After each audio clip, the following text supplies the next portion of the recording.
All right, y'all, we back with another video. So today we are going to be giving you a guide on how to complete chapter 9. There's going to be a little bit different than some of the other chapters that we went over, and that's just strictly due to the fact that there's a couple of tedious stages within this actual chapter. So let's get right into it because we have a lot to talk about, considering there's 3 different stages and obviously different mobs for each one. So I'm gonna just try to breeze through this as quick as possible to get this out of your way so that you can just, complete it and get going with whatever you got to do.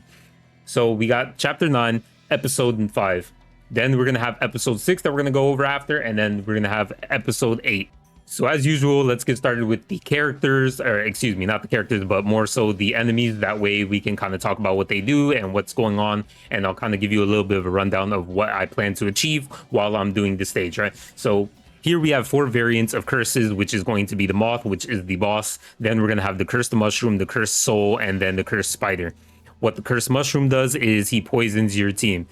You have the cursed soul, which when he attacks, he does a lot of damage, and on top of that can drain your cursed energy. So keep in mind, this is probably going to be the first enemy that you're going to be targeting when confronting this stage. Then you have the cursed spider, who when hit can possibly stun. So as I said before, we're going to be focusing this. The issue is that we're going to have this cursed soul who's going to constantly attack us for big numbers and obviously drain our cursed energy, making it more difficult to actually pass the stage. And then the cursed mushroom is literally he's nothing in this entire stage. He's literally nothing at all. As you can see, they're weak to green, so that is what we're going to be leading with as our carry. So the characters we have is Yaga and Nanami as our buffers. We have Yuki as our cursed energy battery, so that way we can consistently spam these two. Then we have Mekamaru as our carry to do damage, having AoE and good single target, not bad at all.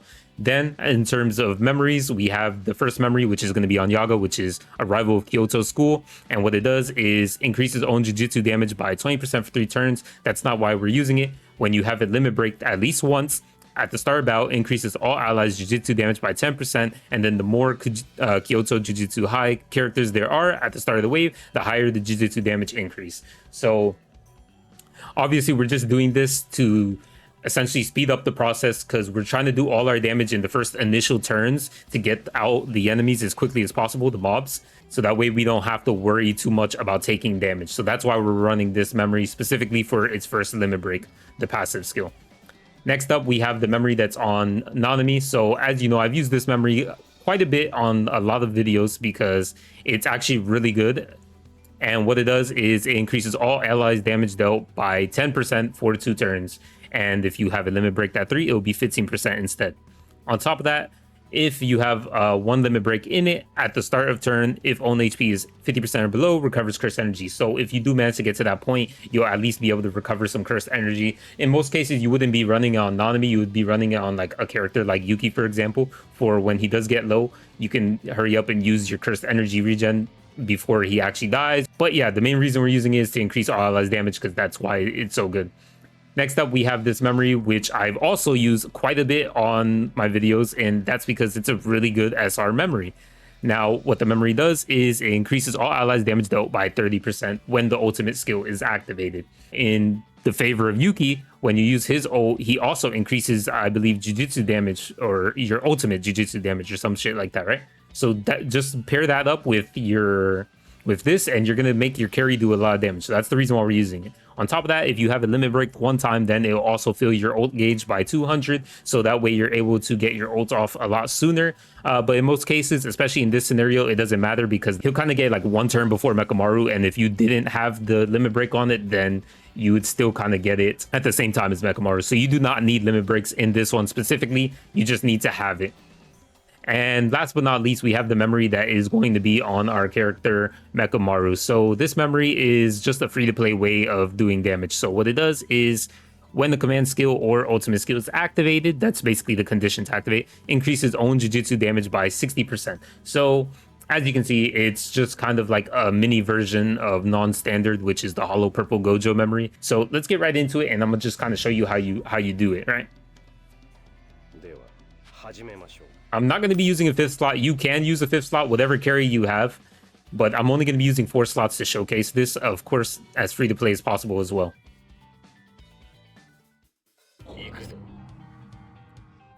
So we're going to start off in the stage. So as I mentioned before, you're going to want to target these spirits first, just because these spirits can drain your cursed energy and they hit really hard. The other two do have like some status ailments and CCs, but nothing too crazy, and they don't do a ton of damage. So first off, we are just going to be buffing all our characters. We're going to try to buff into on our first turn, just straight buffs. Straight buffs. And then with Mekamaru, we are going to hit one of these cursed spirits here with our second skill.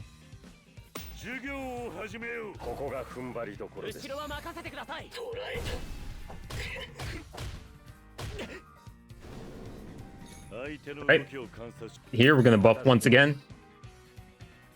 We're going to buff again. And then we're going to attack normally one time. We're going to switch to this enemy right here. Use this second skill. From there, we'll be able to have our third skill still active, and then we'll nuke everything in that one state, in that one turn, the very next turn, because we'll have all our buffs up.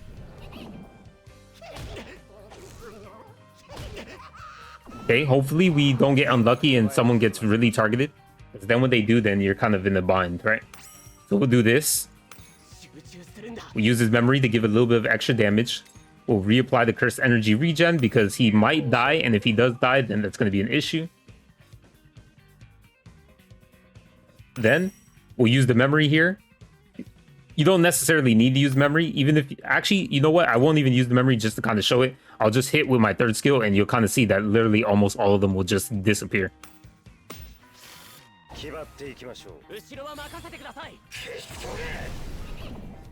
Yeah, as you can see, there's literally only one enemy left, so just buff,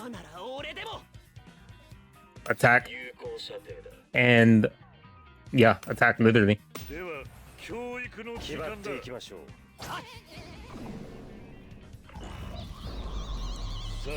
Alright, so now we're on this stage.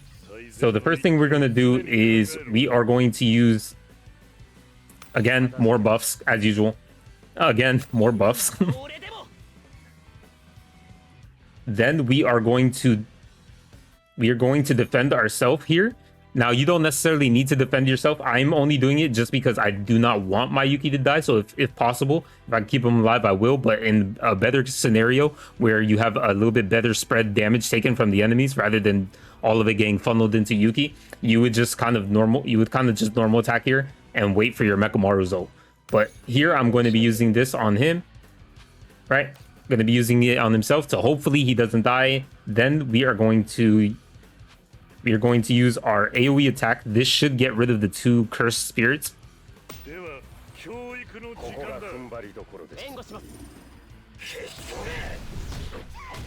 Okay, just not yet. Okay, they're still alive, but that's completely fine. I had a little bit better spread. We'll just buff one more time. And then here we're going to be using Yuki's memory and his ult. And then we will just use this memory right here and his third skill. Now, obviously, in a better scenario, I would have had my ult by now, but I didn't get as fortunate. But that's completely fine because I should be able to kill the stage just like this regardless. As you can see, even with all these minor inconveniences, I'm still able to clear the stage relatively easy. It's very simple. Just buff with Nanami and Yaga to, you know, get as much damage as possible. And just keep funneling cursed energy regen from your Yuki into everybody. And then, you know, with Mekamaru, you just kind of have to pick and choose whether you want to use his second skill for a single target or his third skill to do AoE. Keep in mind, I do have his skill levels for all of his all his skills like relatively low, so they're like level 1s and 2s and stuff like that. So you can get more damage if you decide to upgrade them. I just didn't. And yeah, I just do this skill and I should be able to kill them all.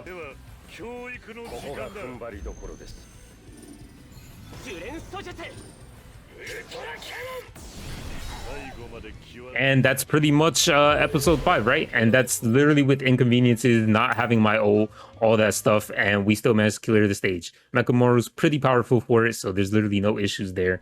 Now we're going to get into the next stage, which is another annoying stage. All right, so as you can see, we have 4 different enemy variants. We're going to be using the same team for this stage as well, and it shouldn't be too difficult, right? I mean, we'll just kind of do relatively the same strat that I just showed you in the previous stage, except we're going to have different enemies. So in wave 1, there's going to be 3 waves in total. But in wave 1, you're going to have 2 cursed souls, a cursed mushroom, and a cursed spider. So Basically the same thing as the prior stage that we just did. That's going to be wave 1. Now wave 2 is going to be a little bit different. Wave 2 is going to have 3 cursed souls, like the cursed spirits, and then 1 of these hairy curses. Now you just deal with the souls first, and then you take care of the hairy one, right? The hairy guy can stun, and he's single target, so you shouldn't have any issues with him whatsoever. And then wave 3 is going to be the boss fight, which is going to be this dude right here. He has 3 different attacks: single target, and then he has a single target where he attacks 2 times, and an all-out attack. But there's nothing special about him. He doesn't have any crazy unique gimmicks or anything. You just kind of beat him down and just try to keep all your buffs up. So yeah, relatively simple. So let's get right into it. We're going to be using the same team. Keep in mind, you can use a 5th character, whether it be rare Inumaki or a carry. You kind of just pick and choose whichever you have.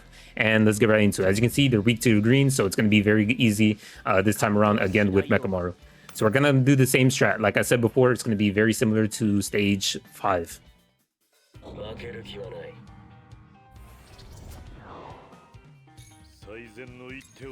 So we'll buff, cursed energy regen. And the reason why I'm using his 2nd skill rather than his 3rd skill is if I used his 3rd skill, what would end up happening is I would be out of cursed energy like straight off the bat, and I wouldn't be able to do another attack. So I'm just going to funnel in like skill 2s and kind of spread and divide the damage between the 2, and then use his 3rd skill to clean up the mess.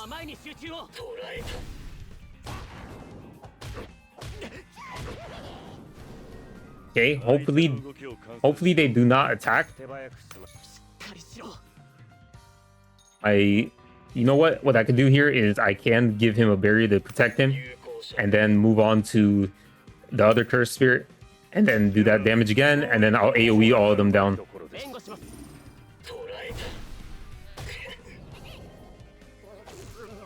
Okay, he got stunned, but that's completely fine. We'll buff again.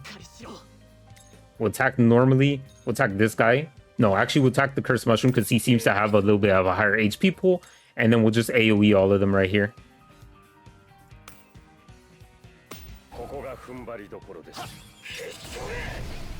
Okay, they're all dead. Now we're into the next stage. We buff.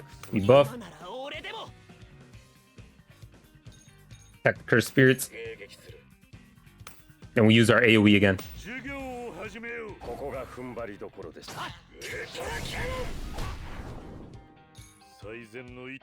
And then we'll buff. Unfortunately, I do not have enough cursed energy, but that's fine. I'll regen some right here. And then we'll attack normally.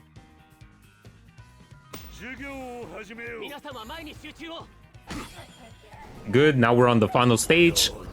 So we do have the boss here, but the boss should be easy. So we're just going to use this. We don't need it, but we'll use it anyways. We'll use this to buff, of course. We are not going to use his ult. We are just going to keep using his buffs. Here we'll use Yuki's ult along with the memory, so that way we can boost as much damage as possible for our Mechamaru. And then, of course, we'll use the memory alongside Mechamaru's ult, which will then should ultimately destroy this boss. With all the buffs and everything, the boss should be dead. Yep.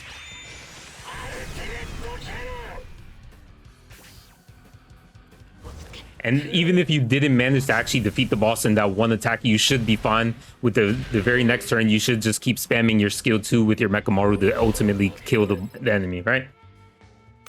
So very simple, very easy. Now we're going to move on to the next stage that I was talking about earlier, which is going to be stage 8 or episode 8, whatever you want to call it, where this one is actually very tedious as well, where you have this boss right here. So it's the same boss, but he's a little bit different because he does have different attack patterns, and he has stun resistance, disturbance resistance, and he also has poison resist as well. So very different than the last one. He has a bunch of resistances and all that good stuff. His attack pattern is AoE attack first, then he second and third turn he buffs himself, and then one target takes more damage from him, so he's gonna kind of, you know, debuff him in a sense. And then finally his fourth attack is a 7-hit attack on a single target, which is a lot of damage. A green type party is obviously recommended here, so that's what we're going to be doing. So if you have characters like Panda, Panda definitely will be very nice here, where he can taunt the enemy on that 4th turn, so that way he can actually, tank all those hits and everything. So let's get right into it. So the team we're going to be using is going to be a slightly different. I will change it up for you right now on screen.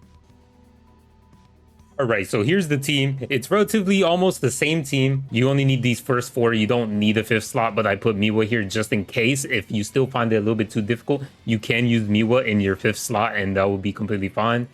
Essentially, we're just going to have rare Inumaki over Yuki. Now, obviously, the biggest issue is we're not going to have that much cursed energy for these two to continuously keep buffing, but the enemy does do a lot of damage, so it's really nice to have a character, especially like Inumaki, to try to help you push as much damage as possible. The only RNG we're really hoping for here is that when the enemy does use his goes on his 4th turn to actually attack somebody and kill them, we're hoping that it's one of the buffers rather than Inumaki or Mekamaru, right? So let's get right into it.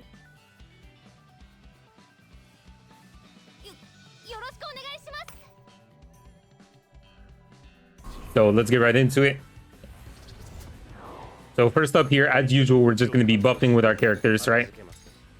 That's all we really care about. Here on our team, the most preferable to die is going to be Yaga, because we do have this memory on Nanami, which if we have him alive, then we are able to increase all our damage dealt, right? So first up, we're just going to use this straight off the bat to decrease the amount of damage we take in the first 2 initial turns. And then, of course, we're going to be spamming his 2nd skill with Mekamaru to do some damage on the enemy.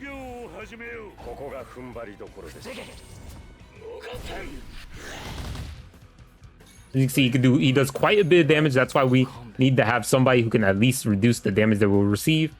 Again, we'll just normal attack here because we do want to use this one more time. As you can see, my skills is at level 1, so if you do level up his skills, you can do a little bit more damage and make it a lot easier for yourself. I just didn't because I used them at base just to kind of give the best example I can. So again, we'll use his 2nd skill.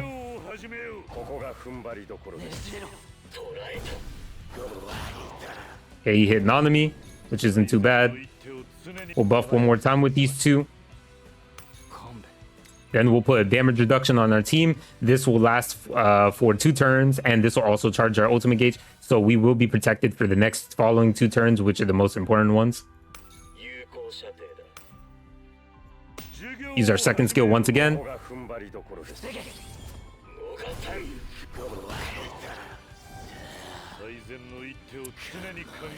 Okay, so he hit our Mekamaru. Not the best thing, but hey, at least he didn't die. So now what we're hoping here for is when he does attack, he decides to attack Nanami or Yaga. Now, of course, if you had a character like Miwa instead of Inumaki, yes, you can direct all the damage to her. But just keep in mind, you have to make sure that you're doing enough damage in enough time before he actually wipes out the rest of your team passively. Like over the course of the turns rather than when his special gauge is ready. So we'll do that. We'll buff one more time. We will save ult and just kind of hope that he doesn't kill Mekamaru or Inumaki, right? We'll use our 2nd skill one more time.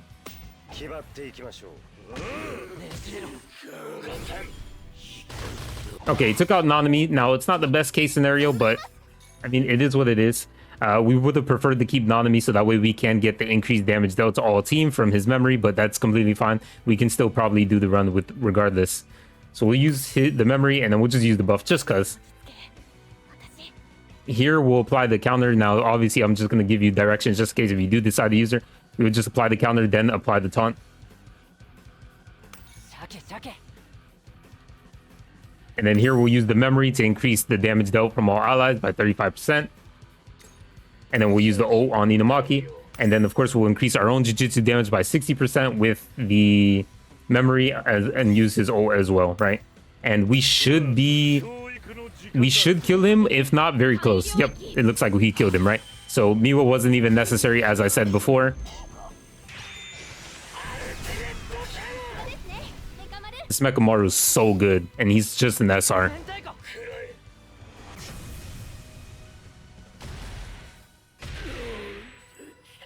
And that's it. Easy as that. Of course, keep in mind there's just a lot of skills that I just didn't level up on my carry. So Mechamaru was basically just fighting all this off with level 1 skills. So if you do decide to actually try to run the stages and beat it with him, you can. All you gotta do is just level up the skills a little bit more, and you'll make it easier on yourself, right? But yeah, essentially that's how you beat chapter 9, all the stages that literally were the most tedious. And yeah, that's about it. I appreciate you guys for watching. I'll see you in the next one. Peace.